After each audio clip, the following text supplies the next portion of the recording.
नमस्कार, मी मेघा देवकुळे। झटपट संवादमध्ये आपले स्वागत। या बातमीपत्रात आपण घेणार आहोत दिवसभरातील बातम्यांचा झटपट आढावा। गोव्याचे मुख्यमंत्री मनोहर पर्रीकर यांचे रविवारी निधन झालं। गेली काही महिने गोव्यातच निवासस्थानी त्यांच्यावर उपचार सुरू होते। ते 63 वर्षांचे होते। प्रकृती ठीक नसतानाही ते मुख्यमंत्री कार्यालयात कामकाज बघत होते। मात्र काही दिवसांपासून त्यांची प्रकृती खालावत गेली। नमस्कार, मी पार्थ अजित पवार। आज माझं पहिलं भाषण आहे, तेही शरद पवार आणि अजित पवार यांच्या समोर। त्यामुळे काही चुकलं तर सांभाळून घ्या असे आवाहन करत मावळ लोकसभा मतदारसंघाचे राष्ट्रवादीचे उमेदवार पार्थ पवार यांनी आपल्या राजकीय कारकिर्दीतील पहिल्या प्रचार सभेला संबोधित केले। त्र्यंबकेश्वराच्या मंदिरात रविवारी पुरोहितांनी एकमेकांना शिवीगाळ आणि मारहाण केल्याचा प्रकार समोर आला आहे। काही भाविकांनी थेट दर्शनाला नेण्यावरून हा वाद झाल्याचे समजते। त्र्यंबकेश्वराच्या गाभाऱ्याबाहेरच सर्व भाविकांसमोर हा तमाशा झाला। ज्यांना खरीप आणि रब्बी या पिकांमधील फरक समजत नाही ते जिल्ह्याचे खासदार आणि मंत्री आहेत, तर दुसरीकडे बजरंग सोनवणे यांसारख्या सामान्य शेतकऱ्याच्या मुलाने स्वतःच्या कर्तृत्वावर साखर कारखाना उभारून शेतकऱ्याच्या जीवनात क्रांती घडवण्याचा पराक्रम केलाय।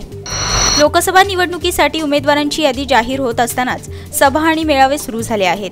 प्रचाराला वेग आला नसतानाच सत्ताधारी आणि विरोधकांमध्ये जुंपली आहे। सोशल मीडियावर सक्रिय असणाऱ्या भाजपने व्यंगचित्राच्या माध्यमातून विरोधकांवर टीका करण्यास सुरुवात केली आहे। डॉक्टर बाबासाहेब आंबेडकरांना अभिप्रेत असलेले राजकारण, समाजकारण, अर्थकारण केवळ बहुजन नायक असलेल्या कांशीराम यांनाच कळले असे मत बहुजन समाज पक्षाचे महाराष्ट्र प्रदेश महासचिव प्रशांत इंगळे यांनी व्यक्त केले आहे। गोव्याहून मुंबईच्या दिशेने जाणाऱ्या नेत्रावती एक्सप्रेसमध्ये रेल्वे सुरक्षा बलाकडून तपासणी मोहीम राबवली असता गोवा बनावटीची सुमारे 86,000 रुपये किमतीची दारू जप्त करण्यात आली। झटपट संवादमध्ये वेळ झाली आहे छोट्याशा विश्रांतीची। कुठेही जाऊ नका, पाहत राहा संवाद मराठी लाईव्ह। श्री गणपती संस्थान महड, तालुका खालापूर, जिल्हा रायगड। श्री वरदविनायकाच्या भक्तांसाठी भक्त निवासाची सोय, स्वच्छता आणि 24 तास गरम पाणी, सीसीटीव्हीची नजर। आगाऊ नोंदणीसाठी संपर्क करा 02192 26 69 12 72 76 47 38 54। विश्रांतीनंतर झटपट संवादमध्ये आपले पुन्हा एकदा स्वागत। घेऊयात उर्वरित बातम्यांचा झटपट आढावा।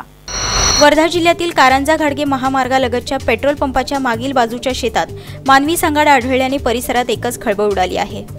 खासदार श्रीरंग बारणे यांनी महाराष्ट्राची अस्मिता जपत दिल्लीमध्ये मराठी आवाज बुलंद केला। संसदेमध्ये सर्वात जास्त प्रश्न विचारणारा खासदार म्हणून त्यांचा गौरव करण्यात आला।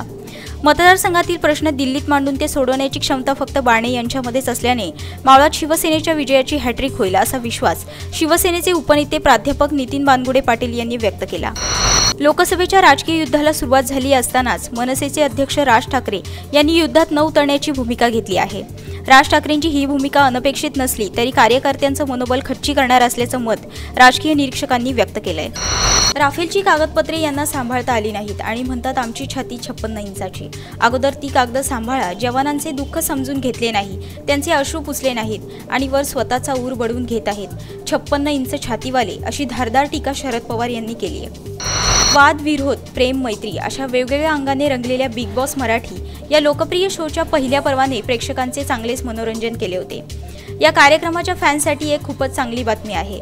या कार्यक्रमाचा दुसरा सीझन लवकरच प्रेक्षकांच्या भेटीस येणार असून या कार्यक्रमाची टीम जोरदार कामाला लागली आहे। लोकसभा निवडणुकीच्या मतदानासाठी भारतीय निवडणूक आयोगाने मतदारांसाठी नवीन रंगीत ओळखपत्र वाटप करण्यास सुरुवात केली आहे। पुलवामा हल्ल्यानंतर दहशतवाद्यांचे तळ उद्ध्वस्त करण्याचा सल्ला शरद पवारांनी दिला होता। अशा आशयाच्या बातम्या आल्यानंतर शरद पवारांनी आता त्यावर खुलासा केलाय। मी प्रचार सभेतल्या भाषणात जे बोललो त्या वक्तव्याचा विपर्यास करण्यात आल्याचा खुलासा शरद पवारांनी केला आहे। लातूरचे पालकमंत्री संभाजी पाटील निलंगेकर यांच्या गावात भिल्ल समाजाच्या जात पंचायतीने 2 कुटुंबांना बहिष्कृत केल्याचे समोर आले होते। सावंतवाडी येथील आत्मेश्वर मंदिराशेजारी असलेल्या नंदी प्लास्टिक दुकानाच्या गोडाऊनला भीषण आग लागली आहे। यामध्ये लाखोंचे नुकसान झाले। झटपट संवादमध्ये वेळ झाली इथेच थांबण्याची। पुन्हा भेटूया पुढील बातमीपत्रात। तोपर्यंत नमस्कार।